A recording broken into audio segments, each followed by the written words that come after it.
All right, guys, welcome back to the show. We've got a good one lined up today. I've got an awesome guest here with me. He is known for solar and starting some of the biggest solar teams in the industry. You may know him for Jungle U. He's also gone out and started his own solar company as well, his own dealer. We met actually a while back, and I actually coached Will a while back, and his transformation was epic, but it continues to grow. He kills it in everything that he does, and I'm excited to have him on here. Will, how are we doing today? Doing good. My man Awesome. Quinn, I appreciate you having me, brother. Been Absolutely, trying to brother. jump Well, on here for a while now, but yeah, been super busy. So I wanted to make sure when I jumped on here, I had a clear mind. Stress heck was a yeah. little bit down so I can actually talk to you properly. Love to Appreciate you hear having that. me. Love to hear, man. Yeah, absolutely. Well, for the audience here, we got to start with your story. So I don't know how far you want to go back, but let's go back to where you started in sales, I guess, and kind of paint us the picture of what you were going through and kind of your transition into sales. Yeah, so I started Start in there. sales fresh out of high school. Never went to college, wasn't a dropout, just graduated high school and knew that college wasn't the route for me. Started digital marketing actually is what we did. My brother pitched that to me. That's at the time that Ty Lopez was blowing up and he says, here in my garage. And we ran with it. My Yeah. brother loved it. If you want to ever sell a course, Yeah. by the way, sell it to Victor, pitch it to him. He'll pay $1 million for a course till this day. But ended up working out though because he got me into the course. Me and Vic are the same, man. I would do the same thing. I've bought a lot of courses in my life. Hey, nothing wrong with that, but Yeah, unfortunately, these days, there's way too many out there that is fugazi. It's just absolutely. they're blowing smoke up your ass, right? Yeah, So, totally. yeah, no, courses are good. Like you said, the one with Ty Lopez ended up working out, spent some good money on it, and we went into digital marketing. It's something that we had no idea about, but after watching the course, one thing we realized is that if we were going to do anything, if we're going to start a business, it had to be something that was in need. And digital marketing, especially back then, dude, this was I graduated in 2018. So we got into digital marketing at 2019. And we realized that, dude, there's so many of these businesses that are amazing what they do. They offer great customer service. They offer a great product, but unfortunately, nobody knows about it. So digital Mhm. marketing was interesting to us because Victor and I, we grew up racing bikes all the way up from the age of 8 up to 18 years old. And there's tons of companies that sponsored us and they had great products. They had great BMX racing products, but they had no social media presence. So Vic and I were like, okay, we're already used to sponsoring guys, right? People are sponsoring us. We're used to promoting companies. Let's keep doing the same thing, but charge for it. And that's what we did. We ran with it and we did it for about a year straight. It was great. We pretty much hunkered down and learned everything there is to know. Facebook ads, bought whatever money we had saved up before from lifeguarding. We bought a camera, we bought Mm, computers, we bought whatever courses we had to buy, learned about everything, right? yeah. And then we hit a little road bump. We got all the way up to 3 clients. Clients are paying really good. And the issue was Vic and I, we were working from 12 to 12. Not only were we trying to learn all these trades, but we were doing the filming ourselves, we were doing the editing ourselves. Like we were even helping learning how to create websites ourselves. And it was too much. And Vic and I were looking at it because the huge mission was this. If we were not going to go to college, we got together with our parents and they said, we knew we needed a plan. We're not just going to say we're not going to college, right? We're first generation Americans. Both our parents are Brazilians, came from Brazil to give us the opportunity to live the American dream. So Vic was like, I got a plan. We're going to go. We're going to tell them what we're going to do. We got out our notebook, we got our slideshow creating skills and made a whole slideshow to our parents of here's what we're going to do. Here's what we're going to call the company. It was called Dynamic Consulting. We had a logo made. We made it as super professional as possible. Got both of our parents together and says, this is what we're going to do. And they said, okay, so you're going to do digital marketing. You're going to help other companies promote their business. I'll give you 1 year. And that's when Mm, it all changed because, okay, that's all we need. The deal was if Vic and I succeed, not just succeed, but the catch was we had to make more than what our parents were making that year. My dad was making like 60,000. My mom was making like 65,000. She said we each had to make $65,000 and like deal. Took it, handshake deal, and ran with it. From there, we were about 6 months into this digital marketing company. We had the 3 clients working like dogs, right?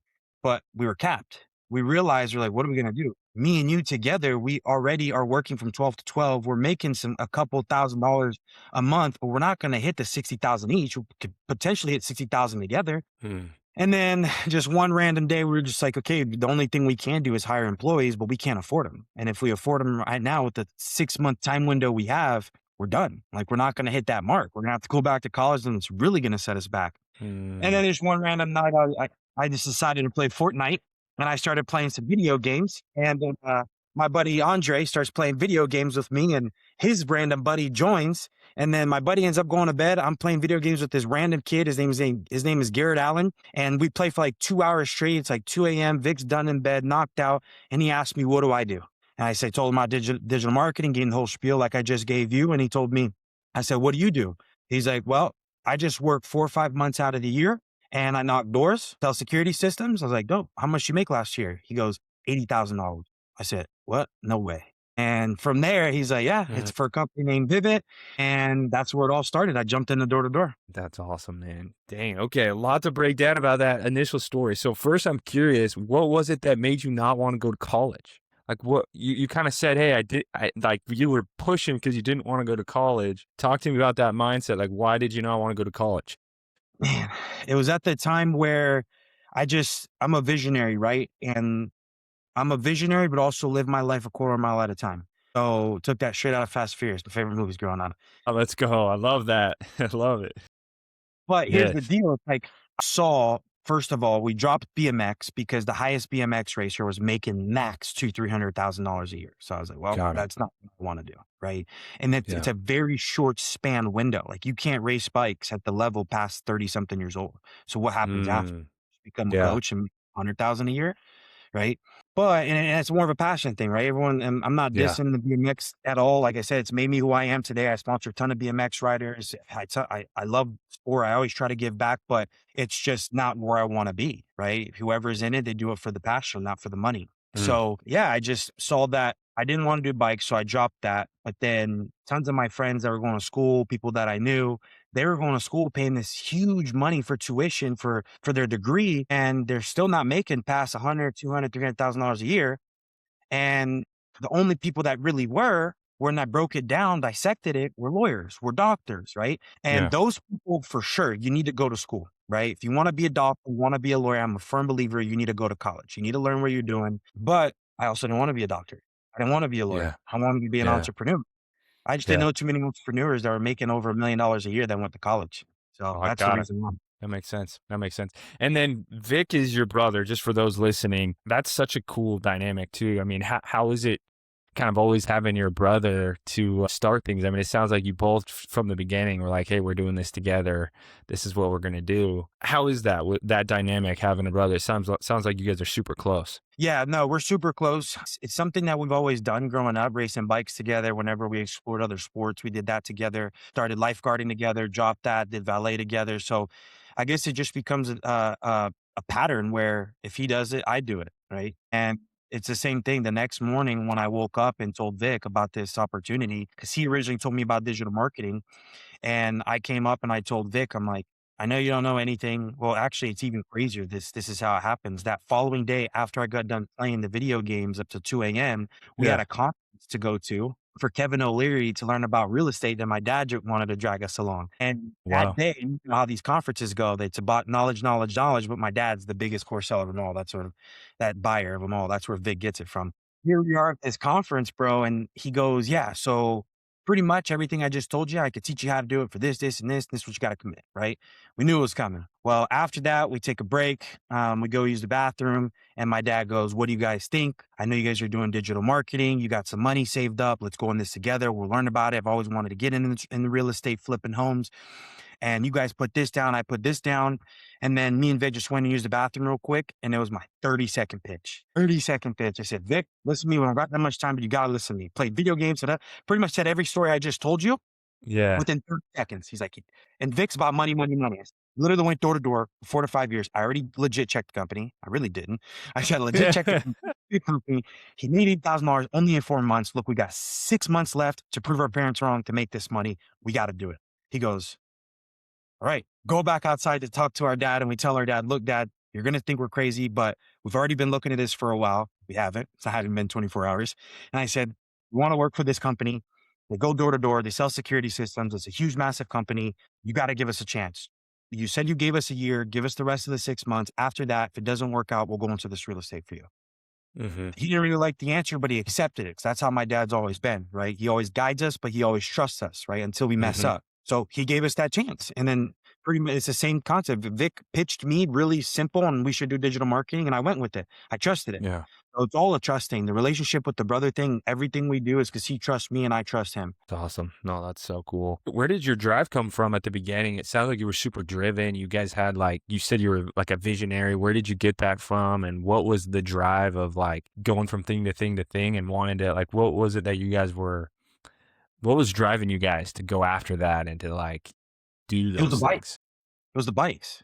We like I said, we grew up racing bikes. We never did any other sport really where like the regular kids do and go to Yeah. play soccer in school and football in school, track and field. We never did any of that.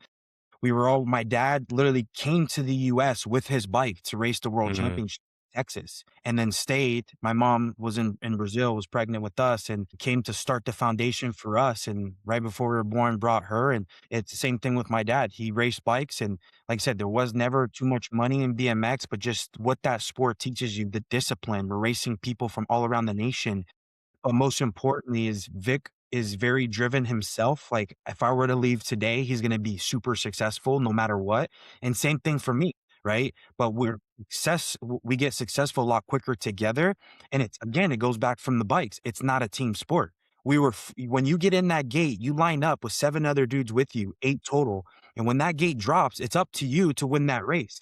Right. If you mess up, you hit a Yeah. jump zone, whatever, you bump into someone, you miss a pedal, you miss a gap, whatever it is, it's on you. But at the end, you either won the race because of you or you lost the race because of you. And that mental fortitude that we grew from that was insane. That's what started everything. Awesome. So That's you why we guys get just back took in sports so much. yeah, you took that mentality from the BMX and just applied it like, okay, we're doing this in business. We're gonna have that mindset. And you both sounds like you're both super driven. And so when you guys come together, it's like you both are gonna dominate because neither one of you are gonna let off the gas. Yeah, because it's funny because when we used to race bikes, it's like everyone for themselves, right? But Yeah. me and him were so connected, even on the BMX track. Like we trained the same, we did everything the same. So even if I was on gate 1 or he was on gate 8, completely opposite, and then there Yeah. were 6 other dudes in between us, we always come out on the track together.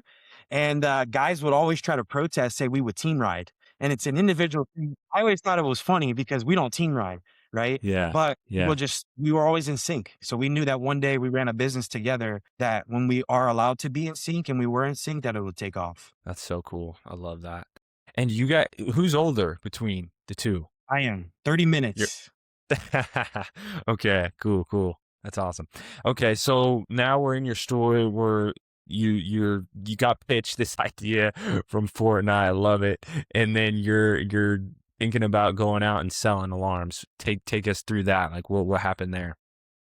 Yeah, so then the first 6 months have gone by, so now we're going into the summertime, and now it's just a final pitch. It's like it wasn't really a pitch, it just told our parents exactly what was going on in the digital marketing, and the pitch to them was, "We don't have money." Like I said, it wasn't a pitch, it was the truth. "We don't have money, Yeah. we need employees. That's the only way we can scale this to get where we need to," and they trusted us. They were like they legit checked the company. I legit checked the company after, and thank God because I told Nick, yeah, and to be Yeah. legit. They're a huge billion-dollar company, and they weren't public at the time, but they did the research on Todd Peterson, the CEO. We looked up the Smart Home Pros page, and everyone was truly making money. And we told them, "Hey, we're gonna go out. We're gonna try this door to door. We're going to see what we can do to finalize hitting our goal. Like we're not asking for extension. We're not asking for anything. We're just asking for you to go let us do this real quick." We took the clients we had. We finalized the contract we had with them to do digital marketing because it was all month to month, lobbed them up to someone else we knew that were doing good work and started the career. That's when we went into door to door and went to a blitz trip in Vero Beach. And we were super excited. Whoever doesn't know what a blitz trip is, it's pretty much where you just go out somewhere away from your hometown, maybe an hour, 2, 3 hours away. And then your managers put you in an Airbnb and you go sell. And Vic and I were rookies. We started learning the pitch. First week, smacked in the face. It was Yeah. absolutely terrible. It was raining all week. I went to go shadow for the first 2 days, was watching my manager just get in houses, like selling ice to Eskimos. I was like, this is easy. And then Yeah. day 3, Wednesday comes along, it's time for me to go all up by myself, and it started raining, homeowners were not even answering the door, and I ended up sitting under a tree, sitting on my binder, had no umbrella, came home wet, and it was a terrible week, terrible week. And Vic, mm, same thing. So it was rough. You didn't just pop off at the beginning. No, no. Yeah. Okay. Yeah. So then that was pretty much we did a month of preseason, Okay. and the whole entire month of preseason, I ended up selling 1 right at the end, and Vic had sold like 2, right? And preseason was like a month long. So here comes up summertime, and our team got drafted to go to Kansas City. How many guys did you have in your team at the time? And then Solo dolo. also So me and just Vic you solo guys. dolo. Yeah, You it were was just just on us. a team. Okay, you were We were on a rookies team. on the team. Yeah. Got it, got it. Okay, cool. And then, what were you guys thinking at that point, man? Like, you're like, "We gotta sell each, but we've been out here for a month." Like, where did your mind go at that point, and how did you keep positive? Yeah, we just kinda held each other up to go week by week, right? I would come home because then the blitz trip was over, so the final 3 weeks I was selling at home, so I'd go out on the weekends. And I would just remember I'd come home and, I'd literally get my shit kicked in every single day, and as soon as I get home, my mom would literally be like, "How did it go?" And I have to disappoint her, and that was the hardest thing, right? And the good Yeah. thing about my mom is she's always been in sales. She's in insurance sales, right? She Mm. does regular home, auto, but still Cool. sales, right? Those Yeah, clients all like absolutely. upgrading new policy or whatever it is, and she would always tell me, like, "Just keep going, you're good," right? And making it and keeping staying positive. So that's the only reason I lasted throughout the whole preseason, but I pretty much came into a day where we made no money, and me and Vic had a conversation, and we were like, "What do we wanna do? We commit to summer, that's 3-month thing. Like, what are we gonna do?" We just attempted to try this out, right? We made no money. The only 1 deal that I got canceled. The 2 deals Vic got canceled. So Ooh. we made no money. We went negative. We're invested into this on money we spent ourselves on food, gas, whatever we had to spend, most importantly, time. Mhm. And we just looked at each other, we already tossed over our clients over to other companies. We were stuck, and we're like, "We'll figure it out. We always do. We'll get new clients. Let's just stick to what we said what we're gonna do, digital marketing." And we call our manager, his name was Preston, and we go to call him and tell him, now we're not gonna go, right? Phone rings, and, he just had the highest energy. He goes, "What up, boys? You just saw we're going to Kansas City. You guys excited? I'm so stoked for you guys. I know you had a rough preseason, but you guys are gonna absolutely murder it. You're gonna kill it." And, phone's on speaker, right? And I look at Vic, and I'm like, "Yeah, man, no, we're super excited." He said, "We had a terrible rough preseason, but we're gonna do it. We're committed to it. We're excited." And then after, like, whatever the talk was after that, it was Dang, all blur after that, right? I just know I was like, I dang. was telling myself, like, "What did I just get into?" And I was Mm. fully I literally called them to tell them I'm not going and hang up, and Vic is just like, "We're gonna do it. We gotta do it."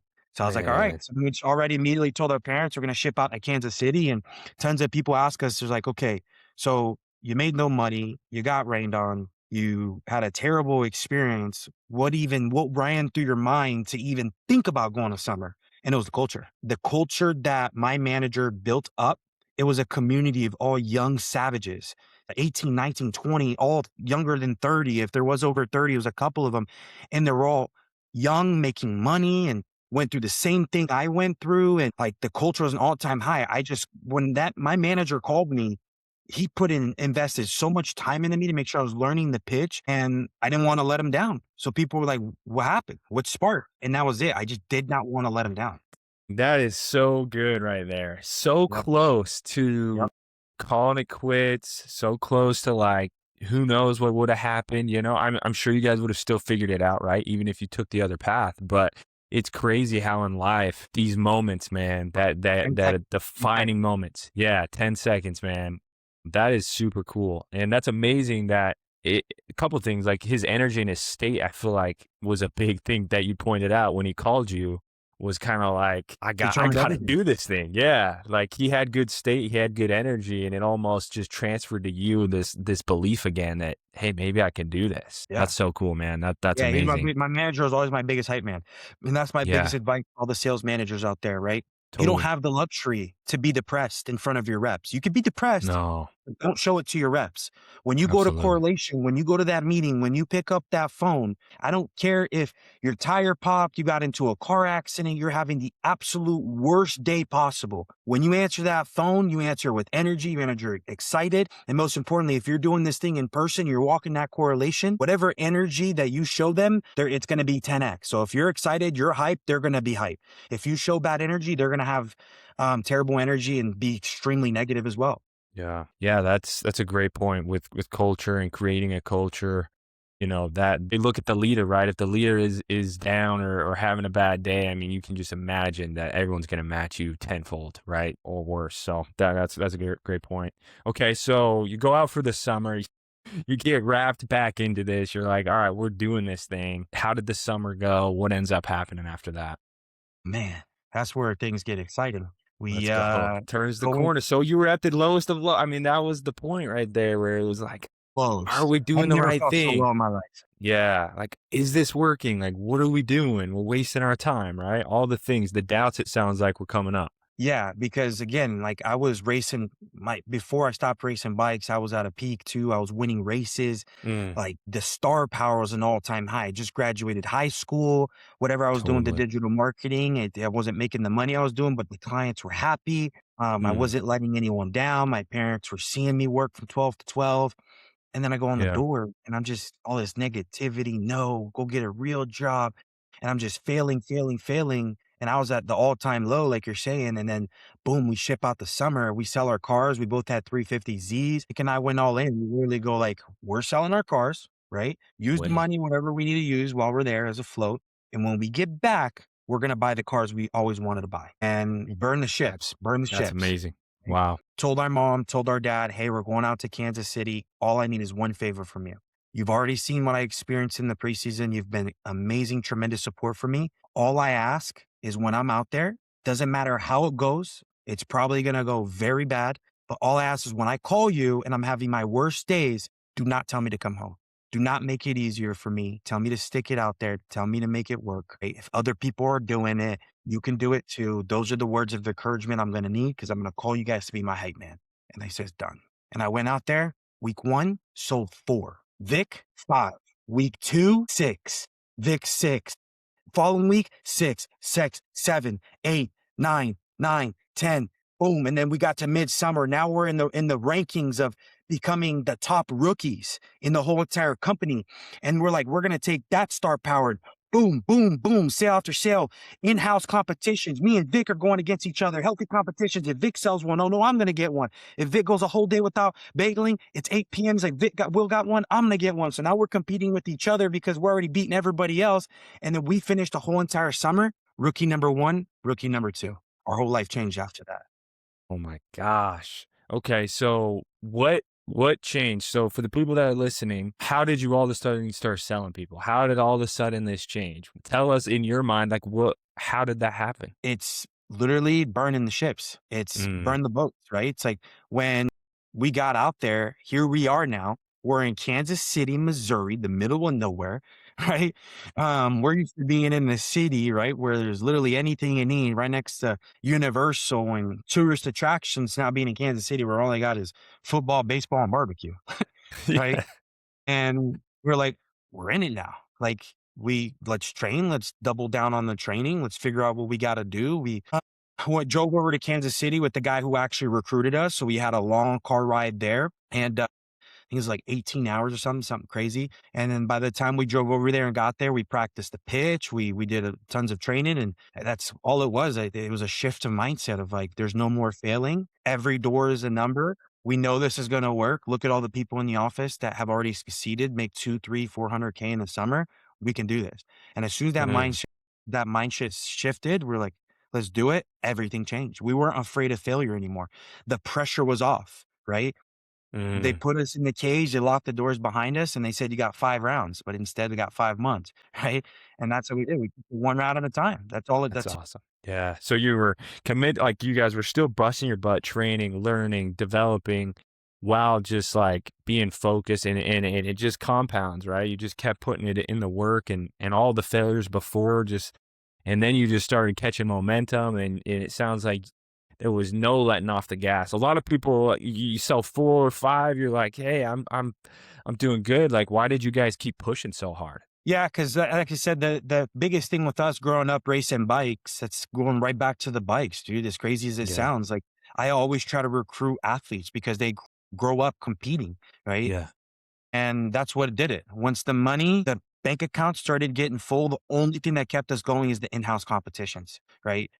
I don't like losing, right? I'm not a Yeah. sore loser, but I don't like losing, right? And Mhm. then that's what pushed us. It's the friendly competitions. We did the in-house sales riots where if you lose, you get a pie to the face, or the Yeah. crazy the craziest thing you guys see in these Yeah. sales careers are you shave one eyebrow, all the craziest things. We weren't losing. And we finished that year, Vic and I, we didn't excuse me, we didn't lose one sales bet. Dang. Top or rookies 1 and 2, I mean, that is hard to do, man. That is very Here's the kicker. impressive. You ready? Go for it. Got back, summer finished. Our manager would always tell us when things got tough in the middle of summer, they're like, guys, this is where legends are made. Our team was called Legends at the time. And he said, you guys are going to drive home here very, very soon. Summer, you guys are going to fly home, and you're either going to fly home good tired or bad tired. I'm like, the hell are you talking about? Good tired, bad tired. They're all tired is tired, right? And he says, you're either going to go home tired, knowing that you gave it every single thing you had and you let it put it all on the line, and that's good tired, or you're going home bad tired, where you've had a long summer, you're exhausted, you worked all summer, but you sat on the curb, you didn't do the training, you skipped correlations, right? You were still out there for the same 4 months as everybody else, but you made nowhere near the money you wanted to make, right? And it's up to you. It's the drive home. You're going to have that money in your bank account. You're going to hit your goals, and it's going to be a very pleasant drive home. And if you don't hit your goals, it's going to be a very, very dreading drive home. And the demons that are going to haunt you is all the times that you sat on the curb, you just called a girl, talked to her on the phone the whole entire time. You quit, you give up, you skipped work, you went to the movie theaters instead.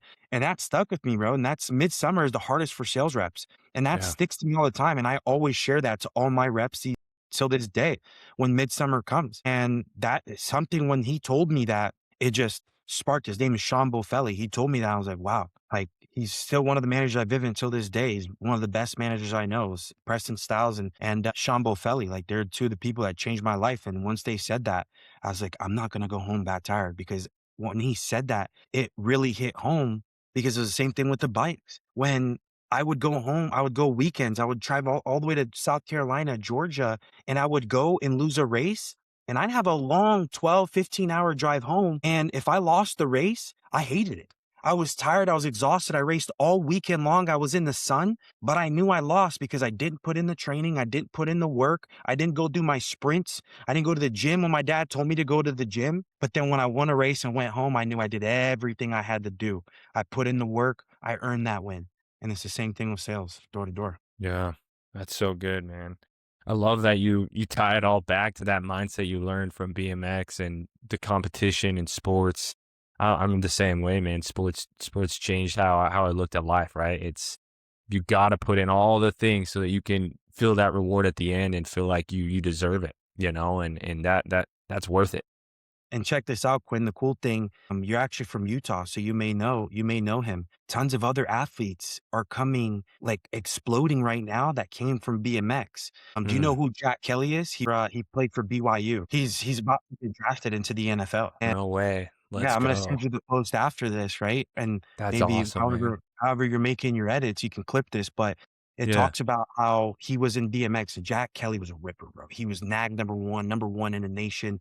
And he was saying how he took his work ethic and his grind from there, carried it on the football. And from now, he's one of the hardest workers on the field and about to get drafted into the NFL. It's insane. It's awesome. Yeah. Yeah. I think it's super interesting because when you come from another field and you had that crazy ethic, and it's like you just had that drive, maybe you were successful in that area, but when you take it to like an industry where you can really like flourish, right? Or like you were saying, where you can really make that money, or just an industry that really, I don't know, like has another level to get to. I've just seen it time and time again where people blow up or they go crazy, right? And it's the same with door to door, right? If you have that crazy mentality of going all in and being obsessive, it'll show. It'll show. It'll always show. It may take time, but it'll eventually show up, right? That's awesome, man. I love that.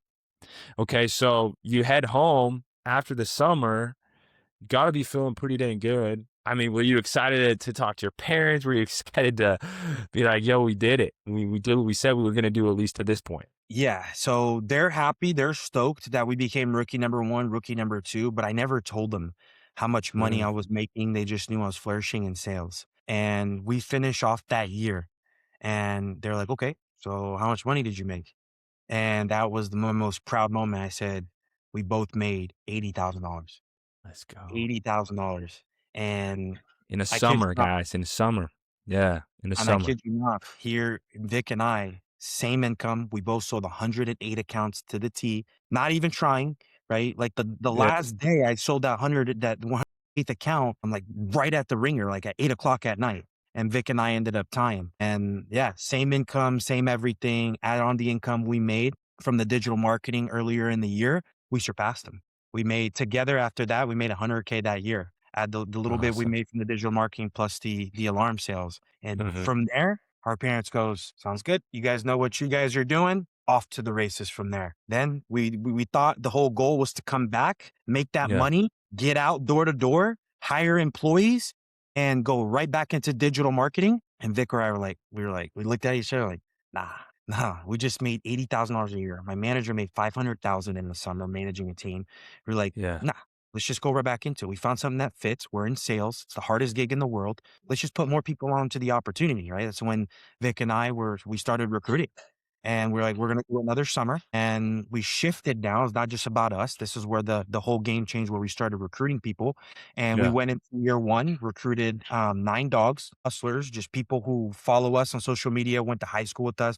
We started posting about our results. As soon as we got back from summer one, Vic were like, we need a car. We said we were gonna buy a car.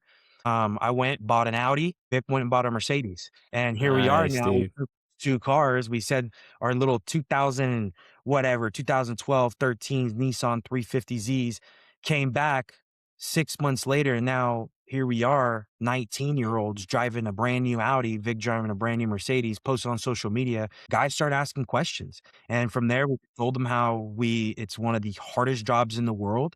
And it's going to be the hardest thing you've ever done in your life. But we worked for 4 months, 5 months, including extended, and we made $80,000. And they're like, I'm in. So we went into our sophomore year. Came together 9 guys, and I included, and ended up finishing that year with $170,000 each again, and ended up being top sophomores, number 1 and 2. No way. That's awesome, man. So, a couple things. One of the things that I hear a lot from people is that I have on the show, right? Is and it's something that I always think about is like your identity like starts to change, right? Because you're kind of at that place where you're like getting beat up. It's like, I don't know. Talk to me about your identity and how that changed when you did buy the cars, when you did realize, oh my gosh, we were 1 and 2 rookies. Or did you always have that high like identity about yourself? Or did it slowly change and just like that perspective of your identity, right? Because there's some people that get stuck in the identity of like, I'm just a failure. I'm just not good at this. How did you guys continue to change your identity? We always knew we were gonna make it, right? And so did our parents. The aura just leaks right out of you. And our parents always knew like these guys are gonna make it. And that's the only reason they trusted us. They wouldn't Yeah. let their sacrifice of coming to the States to allow us to have the opportunity to go to college to make something of ourselves go to waste for no reason. If we didn't have that confidence and aura in us to show them, to tell them, to sell them. I remember I was Yeah. 19 years old, bro. I just graduated high school. I was 18. I didn't know anything about selling. I definitely wasn't a salesman. So what sold my parents was that energy, that confidence that we could do it. And honestly, that carried with me. And I don't like to call myself humble, but at least I try to tell myself I'm pretty humble, right? And I honestly still believe till this day, my identity hasn't changed, right? I do right to people. I take care of my people.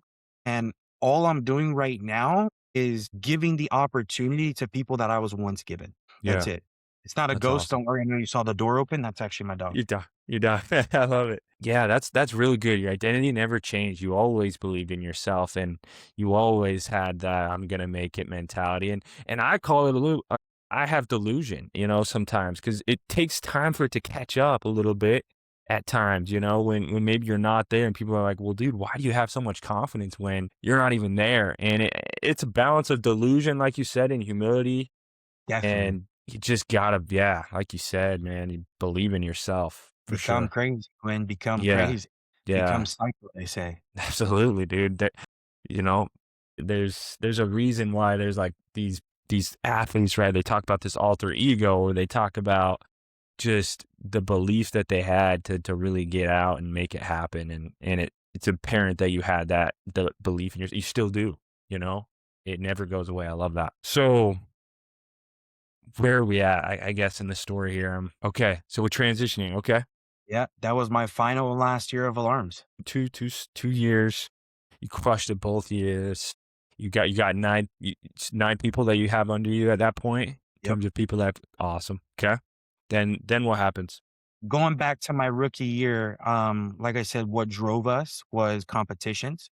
And Yeah. there was a huge competition at Vivint called Dream Team, where it's the top 50 reps, top 25 rookies, and top 25 vets, right? And it's the best in the company, the best in the nation. If you made Dream Team, it's like making the Olympics of sales for the company. And yeah, we made Dream Team our rookie year. And that's also what drove us to have such a crazy summer. We wanted to make Dream Team. Vic and I both made Dream Team, and once you make this team, they split you up, right? They mix all the vets, they mix all the rookies, and it's 25, 25, blue team, red team. So the competition is already to make Dream Team. Once you make Dream Team, now the Dream Teams compete against each other. Mm. And that lasted a couple months. That's what allowed us to finish the summer strong. And while at the end of the year, well, beginning of the following year, they have something called a home opener where you walk on stage and all the top dudes, the top 50 dudes, blue team walks on, red team walks on, and they announce the winners. The winners get the medal over. And it was super cool because we were backstage, and this is the home opener for the company. Vivint has thousands of employees, and everybody was there, and they would all watch you walk on stage. It was a huge, crazy thing. They bring in motivational guest speakers to speak in front of everyone. I think that year it was Derek Jeter. They brought in Derek Jeter to talk in front of everyone. And I was at that one, brother. were you?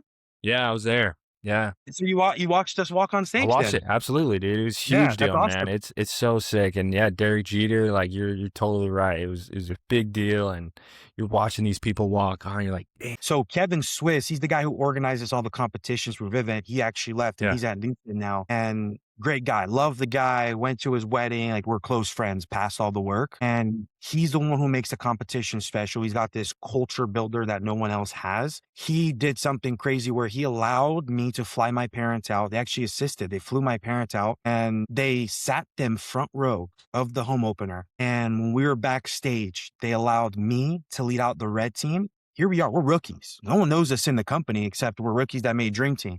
But we didn't have a legendary name in the company yet. They Mm. let Vic lead out with the blue team. And then they let me lead out with the red team. And I could just see the happiness on my dad's face, just seeing this huge company, everyone behind us and behind him, just watching us walk this team on stage. And I got pictures that I can show you where you can clip and everything whenever you make these Yeah. edits.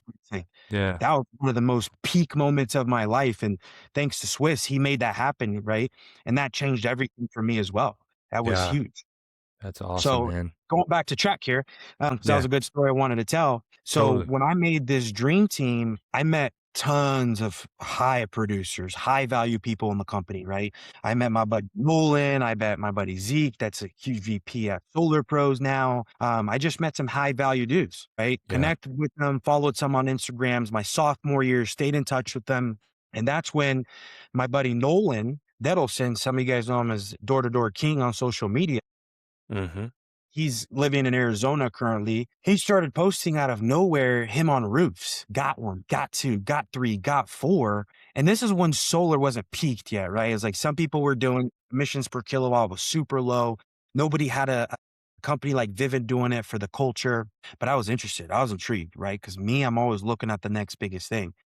Yeah. And he would always tell me like, yeah, finish your summer, man. He was super respectful with it. And I just can't have you flirting with alarms. You can't do both. Like if you want to do solar, you got to do solar. But Fast forward, I'd hop on the phone call with him, getting closer towards the end of the year. I'm hitting my marks. I'm hitting my manager numbers. And he tells me that, hey, time is coming up. If you want to look into solar, it's now. I'll fly you out here and let's have you check it out. Right. Fast forward, we had a weekend that wasn't as busy.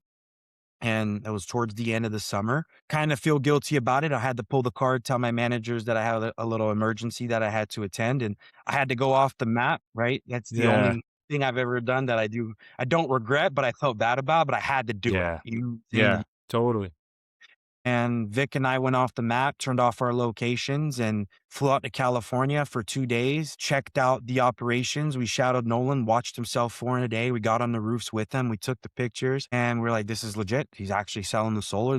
He's selling ice Eskimos. At this time, it was 2021. And he was just like, yeah, this is what I do. Here's the commissions I'm making. And we went back after to Kansas City, told our core guys, look, out of respect, we had to check out the legitness before we told you anything, but we didn't go back to Florida. We actually went to California. We checked out the solar operations and we believe it's the next biggest thing. And I'm not going to ask you guys to commit to this long term or all next year. All I'm going to say is extended is coming up. For the ones who don't know, extended is just when a summer is complete, they allow you to work one extra month to make some goals, make some extra money. And instead of doing extended, I told the guys is, what do you guys think about packing up and driving from Kansas City to California and trying it out just for a month?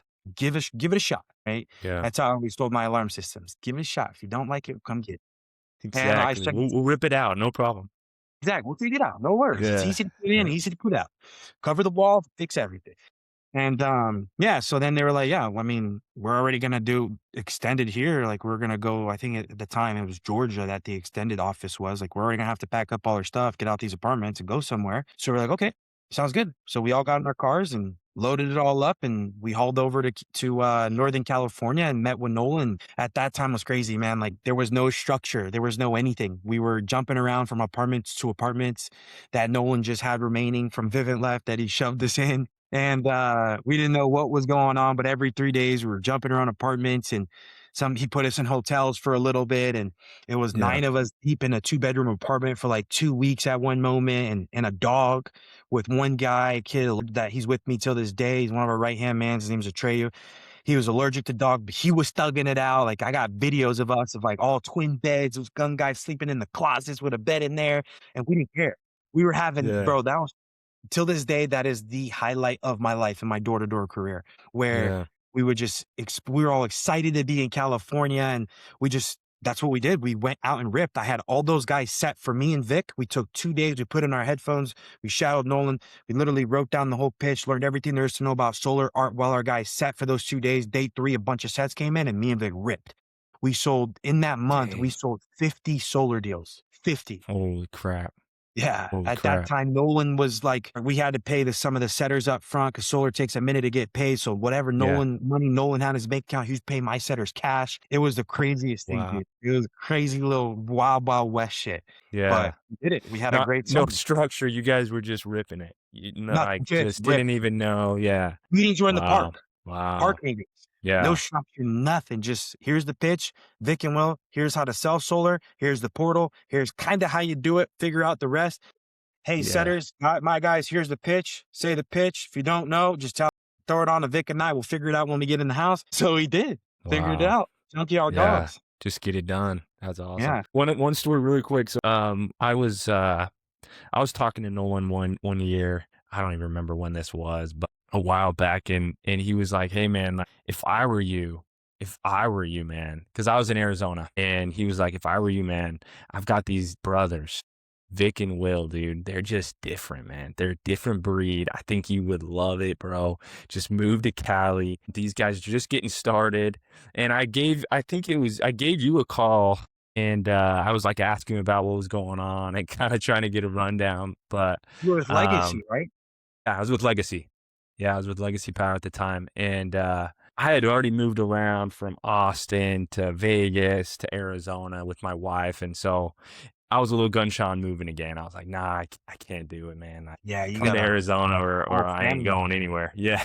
So that was but I just remember him saying, These guys are different, man. These guys are a different breed. They're gonna hit it huge, you know, and it's cool to see what happened from that moment right there that you talked about where you guys are just slinging things, no organization to what you grew to today. It's cool, man. It's Yeah, amazing. thank you, bro. Yeah, it's Yeah, such a that was cool it. Yeah, from there, we packed up all our bags. We all drove back from at that time, like I said, it was 2020, and I was just about to turn 21. Yeah. We finished extended in October, and my birthday is November 3rd. Just in time, in nick of time, we finished like October 31st, got all in our cars, and landed in FSU to Mhm. have to turn up for my 21st birthday, like the day of, and had the craziest weekend with all my guys I just went to war with in alarms and solar. Yeah. We're Yeah. excited. We're like star powered all time high. They got paid. Vic and I sold Yeah. 50. Here's a new opportunity. We're gonna take over. Yeah, the following month after that, I'm like, guys, full recap. What are you thinking? Give me some time to think. I'm personally gonna go into solar. You guys don't have to come with me. If you want to stay in alarms, you could stay with Preston. I'll leave you with them. No hard feelings, but I know solar's the next biggest thing. I know there's tons of things we got to figure out still, the payroll, exactly what installers we're gonna rock with, but we'll figure it out. Put it in God's hands and we'll make it happen. And, Yeah. every single one of them, we're in. We don't care, we're in. And, Yeah. we went out that next year and we started the whole entire preseason we still didn't have apartments. We trusted Nolan. We were in hotels for a minute. We barely had shirts. We barely had anything, but we didn't care. Like something, not something. God pushed us to be there for a reason. He Yeah. made me fly out to California and showed me a good experience for a reason. I wasn't just going to ignore it. And we knew there was something there. We didn't know what at the time. But after a couple months go by, it was a rough preseason. Sorry, let me go back. We went from instead of just doing a summer, we went full Yeah. year in California. So we went to full Yeah. year now Yeah. and did the whole preseason in California. And then summertime came, and we all knew that's where me and Vic prosper the best. That's where we make most of our money. That's where all the sales rep makes most of their money, especially for solar. We were Yeah. excited because the bills are at the highest, right? The AC is running, kids are home from school, they're running the pools and they're home all day. And that's when the pain was there to sell solar. And we absolutely smashed it. We smashed it. We had a huge summertime, a huge summer money. We made money. Everything fell into place. And Vic and I finished that year. So year number one, we made $80,000 as our rookie year. Year number two in alarms, we made $170,000. And then year 3, first year in solar, we made $500,000 each, $1,000,000 together.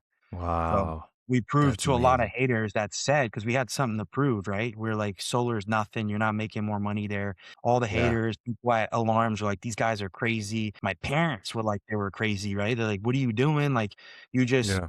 took a risk with this alarm company. They're huge, they're about to go public, and you're gonna leave this company and go start something fresh with, like, they don't even have a dealer name yet?" I'm like, "Yep." And that's what excited me, and Yeah. here I go. That year, proved my parents wrong again, not prove them, but showed them what I'm doing works. Like, "Hey, remember that company that had no name and we made our name mid-year?"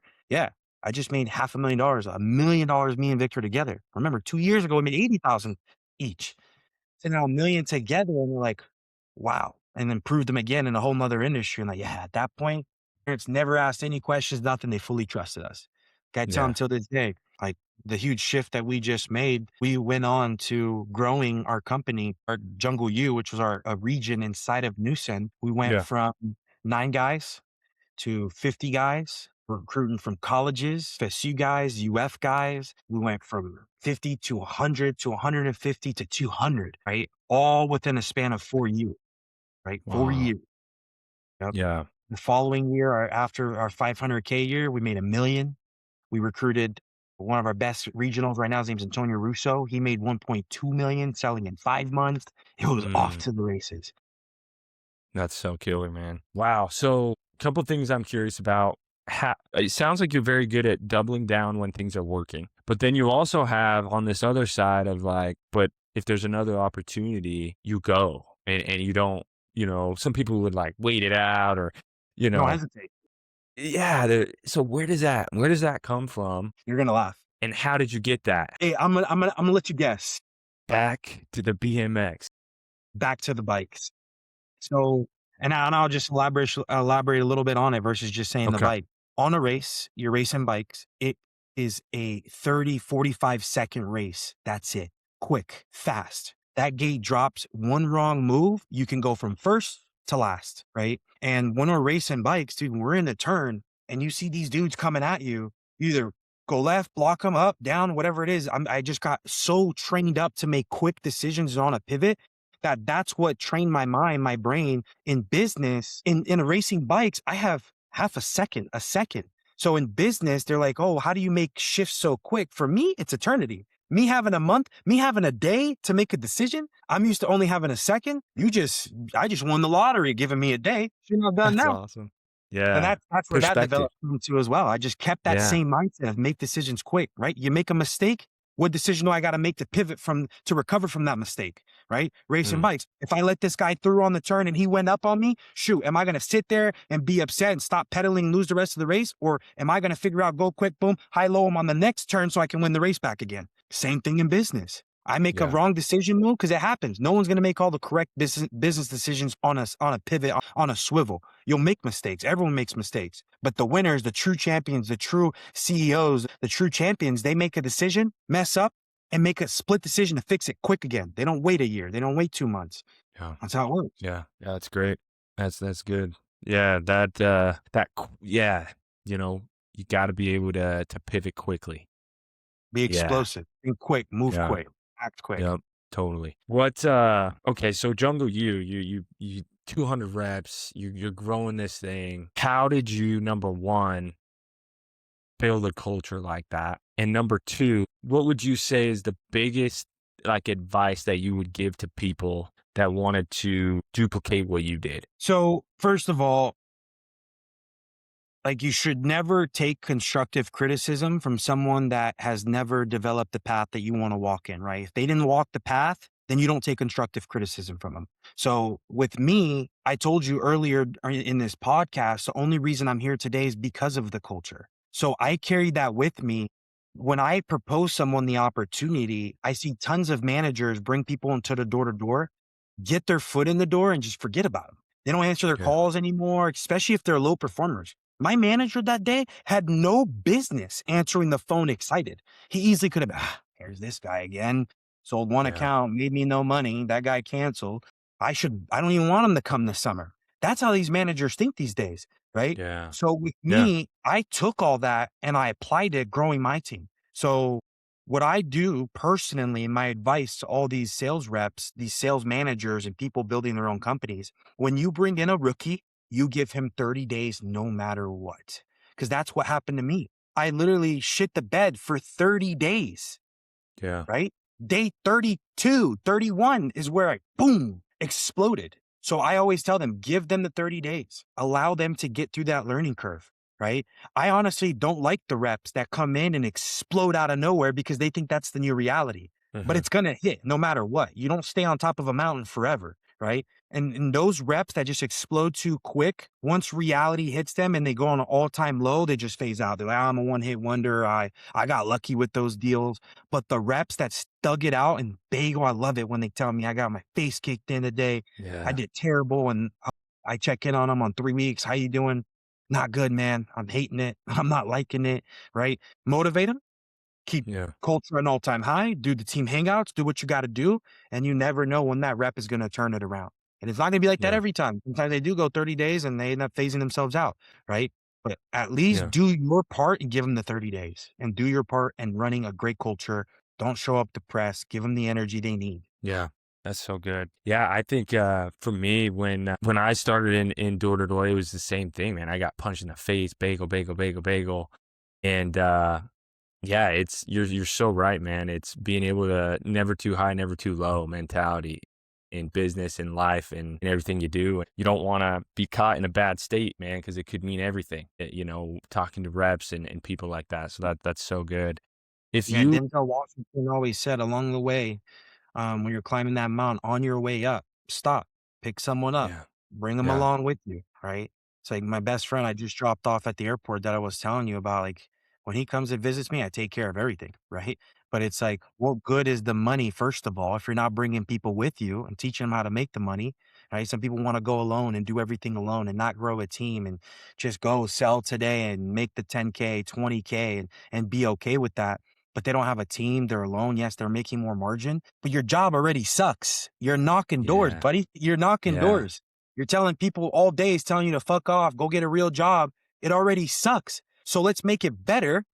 And it's all around the people that are around you. That's all that matters, right? Yeah. That's the Yeah. biggest thing about the whole culture in the dealer world. It's like be along with the team. If someone's down, pick them up, bring them with you. That's how it works. Another thing that I want to point out about you and other people I've had on the show is there's something about being able to look at the past, as bad as as crappy or as sucky as it was, and somehow apply those principles to make it a positive, or it's what created your culture. It sounds like is that the things you went through in the past created this amazing Jungle U culture. Talk to me about that. How do you have that mentality to learn the things that you had to learn from the past, even when it did suck? And how do you use those principles today? Yeah. So that one is actually a different sport that I developed as I started door to door, right? And it's golf. So I like to golf. Lately, I haven't been able to golf too much, but golf is what developed my mentality to screw up, but actually learn and pay attention to what I did to screw up to fix it for the next go round. Let me elaborate a little bit, right? When people go and play golf, right? I've never had any type of golf lessons, golf coach, nothing, right? No YouTube, no nothing. I'm different, right? Because when I go out on my mentality when I'm golfing is I'm on top of the golf ball, right? And I hit the ball, boom, stripe it, plops on the green, just that endorphin that runs to your body, right? When you hit that golf ball, the hardest sport in the world, right? Yeah. I hit it, plops on the green, and I get excited. I do everything. I feel great. And most people just move on to the next shot. Then they land over it. Time to putt. Boom, they putt, completely miss it. Now they're 3, 4 putting. Now they're like, what's going on? I don't understand. I just did that good. Now I'm doing this bad. Now they're frustrated. That's how most people play golf. Being super honest, I play with multiple people. That's how I always see them. For Hmm. me, when I'm playing golf, I stand over the ball, I stripe it. I still get excited, still get those endorphins, but I'm like, what just worked? How did I just hit that? Mm. I stood over the ball. Where were my fingers? Was my head down? Did someone record? Let me watch that real quick. What did I just do there? How did that work? Right now, opposite, because I'm not just because I'm paying attention to what worked doesn't mean it's going to keep working. So let's say I go to the next shot, tops it, ball rolls. Most people are getting frustrated. Why am I doing this? I'm okay. What did I just do wrong? How did I just top that ball? What went wrong? Where were my feet? Where was my head? Where was my fingers? Was I clubbed up? Was I clubbed down? Pay attention to it. And I fix it. That's how it goes. So when I do something wrong, right, I keep it in the vault and I use it again later. And if I did something wrong, I toss it. Awesome. Love it. Love the analogies too, man, with sports. It's so good. So good way of teaching. Such a good way of teaching. That's how I do it with my guys. So you gotta Yeah, always so compare to good. something that they know, right? Totally, totally. Make it Okay, make sense. yeah, dude, it makes way more sense for me for sure. Okay, so when it comes to solar people wanting to maybe work with you, talk to me about what you look for with guys that join your culture and the guys you don't want to join your culture. And then also, is solar dead? Like, I'm hearing that solar is dead. Like, people, it's harder to sell now, this and that. Like, talk to me on those things so that we can direct some guys if they want to potentially work with you. And is solar dead? Yeah. So the biggest thing is the next obstacle. Like once you get over the hump of learning to door sales, once you get over the hump of learning how to manage, because managing people is hard. It's not easy. It's honestly just as hard as knocking doors, right? Totally. It's tough. You become a real life therapist, and Yeah. some people can handle it. Some people cannot. Some people can recruit. Some people cannot. And I've always just been, if you go back to what I was telling you in my rookie days, I bought the cars, would post it on social media. I'm a big social media guy. I should be. I remember I came from digital marketing. Yeah. I express the importance to clients, how important it is to do that. So I always tell all my reps, look, you want to recruit, but who's going to follow you if they don't know you? Like, that doesn't make any sense. So make Yeah. yourself know you're already doing great things. Like I see some dudes that are driving Lambos and nice cars, and even doesn't have to be a Lambo. Like a super nice Audi or Mercedes is huge for a 18, 19, 20-year-old. That's big time. That their Absolutely. parents are driving that car. Just post it, right? Show your success online And then you can start expanding. So that's my biggest thing about for people who are struggling with recruiting, start utilizing social media more, right? I spend over $100,000 on social media a year, right? To get to with the camera guys, editing, just everything in general, putting on events and photo shoots for the guys to make them feel special, custom merch, all of it. So then when you do all that, this is where things get tough again, right? You found your way to actually promote yourself online, and now you're getting an influx of guys coming in, right? They're coming in. I want to work with you.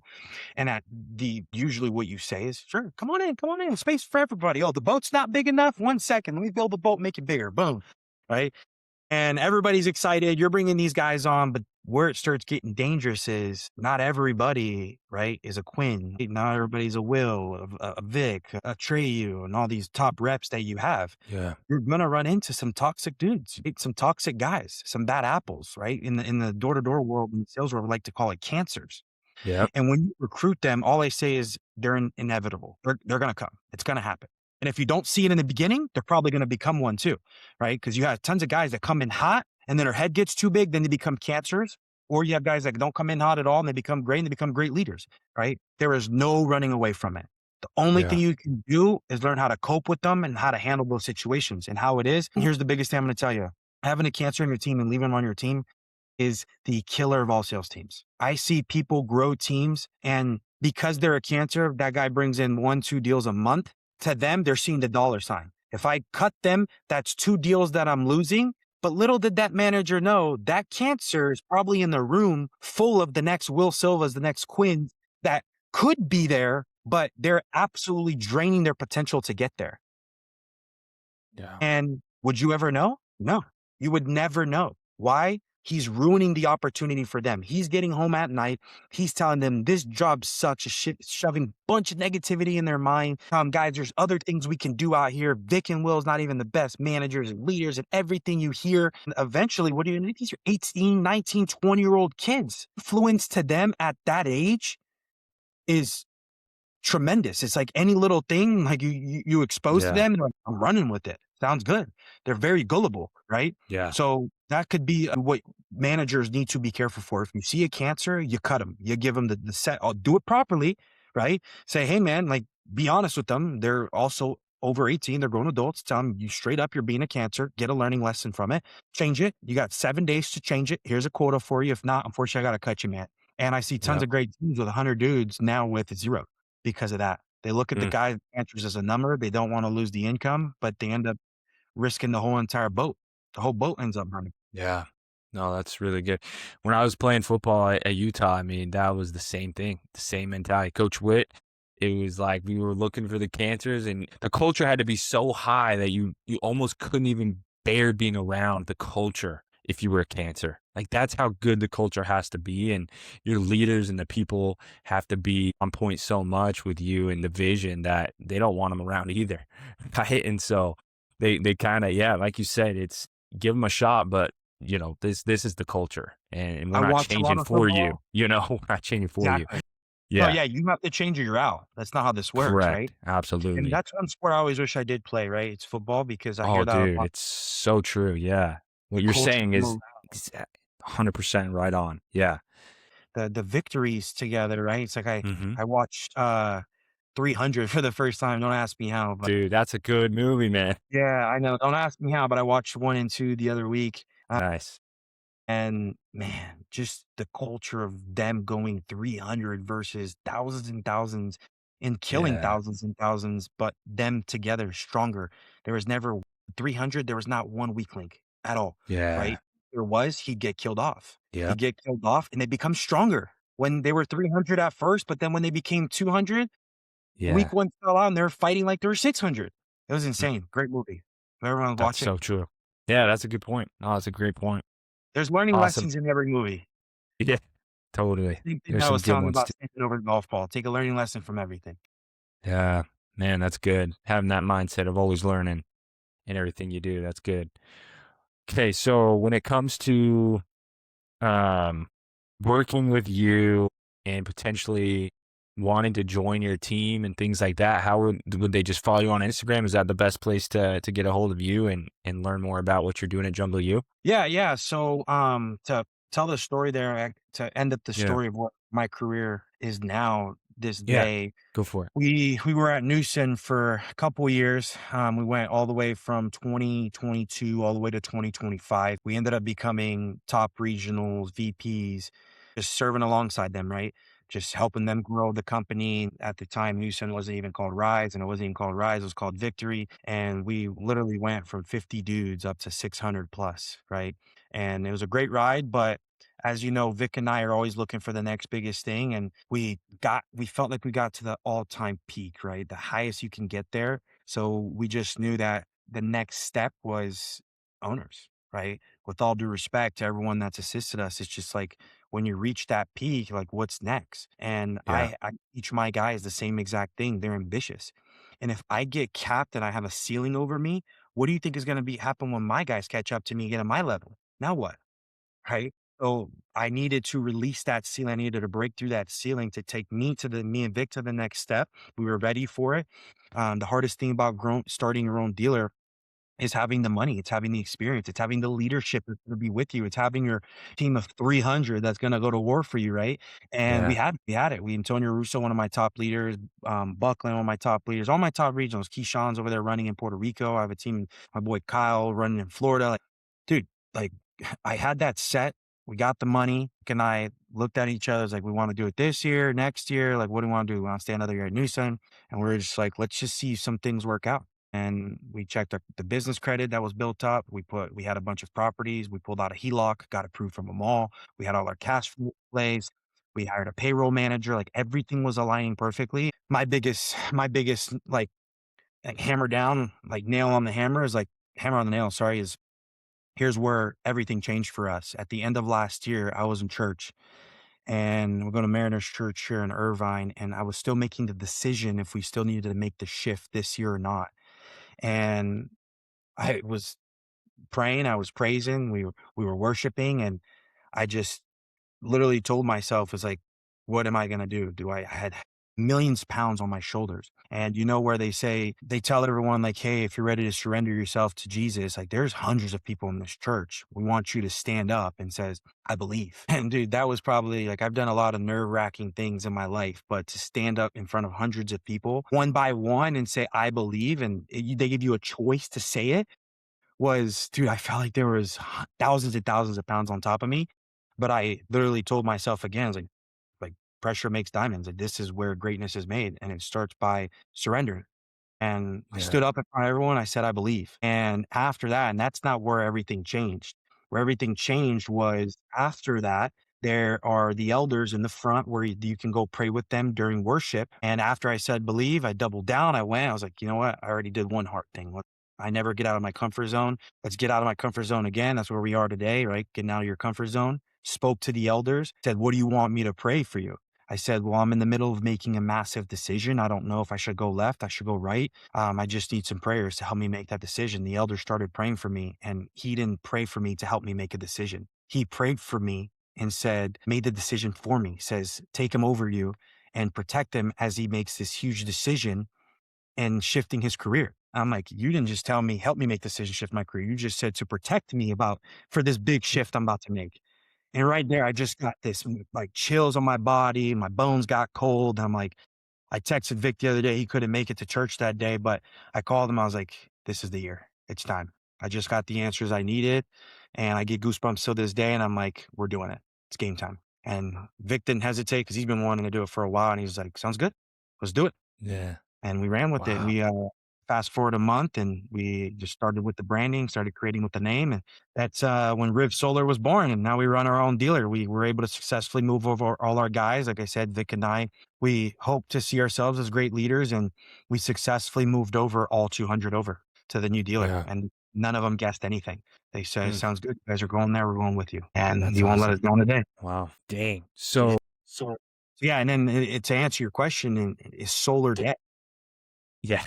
Yeah. No. Yeah. I don't I truly why would I start my own dealer if solar is dying, right? I truly believe that all what's happening right now is solar is getting corrected. That's all that's happening. 22 hit, solar was the wild, wild west. There's tons of people that joined, showed that the proof is in the pudding that solar does pay. But unfortunately, just like I told you, when you're growing a team, there's cancers that come along the way. That's what happened in the solar industry. Fortunately, there's cancers that came along the way, right? And the solar wasn't systemized yet. There used to be no welcome calls. It was very easy. You can sign up there and just sign up the customer, and the bad Yeah. apples came, found ways to ruin it for the rest of us, make it harder for us. And that's what happened. So now what's happening is financiers are making it harder to sell solar with the welcome calls, with the video calls, with the double Yeah. credit checks. Like I signed up a customer the other day, and yeah, I still sell here and there, right? But I There signed you up a go. customer the other Leading from day. the phone. Exactly. He uploaded a picture of his ID, and he accidentally uploaded a expired ID. Within 30 seconds, I kid you not, Good Leap's calling him and saying, "Hey, sir, you understand that you're opening an agreement for a solar agreement, correct? You understand what you're doing?" He's like, "Yeah, yeah." And I was on with the guy. And he's like, "Yeah, no, I just uploaded my ID incorrect. I'm aware." That's awesome. I love that, right? I love that that's happening because it's taking the bad fish out of the sea, right? It's washing them away because guys who scam, guys don't do stuff the right way. They are getting filtered out. And I love it, right? Yeah. Because all that's happening is the market is correcting. It's correcting, it's getting harder, and it's also most importantly showing who the true salesmen are, right? Because the true salesmen, they don't need to take advantage of a customer. They sell based off of logic. Why do you have to sell a customer if you already given them a product that's going to lower their bill? How do you scam someone like that? Yeah. All it is if they're paying $400, hey, you're paying 350, or even if it's $50, but these guys, they scam once, they get away with it, and you know how it goes. They're like, well, I'm gonna get away with it again. I'm gonna get away with it again, and then again and again. And then boom, they get exit out of their industry. Their HIS gets blacklisted. They get dropped from financiers and all this happens. But for me, I'm like, my guys are the good guys, right? Like, I'm not saying they're the good guys. Yeah, again, here and Absolutely. there, like, my team's not perfect too, but when I catch something, I cut it instantly. So I say this loud and proud today. Anyone that wants to join my team, if you see yourself selling that way and think you're going to get away with it, don't even hit me up. Don't even call me. Don't even contact me. I'm on top of it. Every single deal that goes through before it gets scheduled for install, we check the usages. We check to make sure the homeowner is saving money. We know how it goes. So if you want to work with me, you want to be a part of a team that is driven by God and illuminated by God. And we preach that. 95% of us go to church every single Sunday. We pray before, after correlation. Like, if you want and be That's awesome. driven, be around people that do things the right way, we're the team to join. I say that proudly till this day. If not, you probably find another team somewhere else. Man, that's so good. So much I want to break out from that. First, I love your the faith in God and that moment that you had in the church. That's such a powerful part, man. Like getting on this path and the success, like there's always a part where God plays a huge role in that whole thing, right? And so that's the first thing. The second thing I want to touch on is, man, being a leader and doing what you're asking your reps to do. I think you can always tell. You can always tell the leaders that aren't actually leveling up, aren't actually still doing the things they say they're going to do. And the fact that you guys have continued to do that, it just makes sense that your reps follow you everywhere, man. And that they're like, dude, they live it, right? They're doing it Right. themselves. That's It's right. an internal game, man. It's internal mastery, right? Your internal, it comes out on the external. So powerful. Yeah, man. That was a big part that I appreciate, the God part, and just the faith Really. that you guys have it's powerful, man. Yeah, it's Cool. everything. Well, okay. Well, I challenge people to, it's not like people always ask, like, hey, like, what do you recommend if I don't really didn't grow up with a faithful background, believing in God, or my parents just never took me to church? What big advice do you have for me?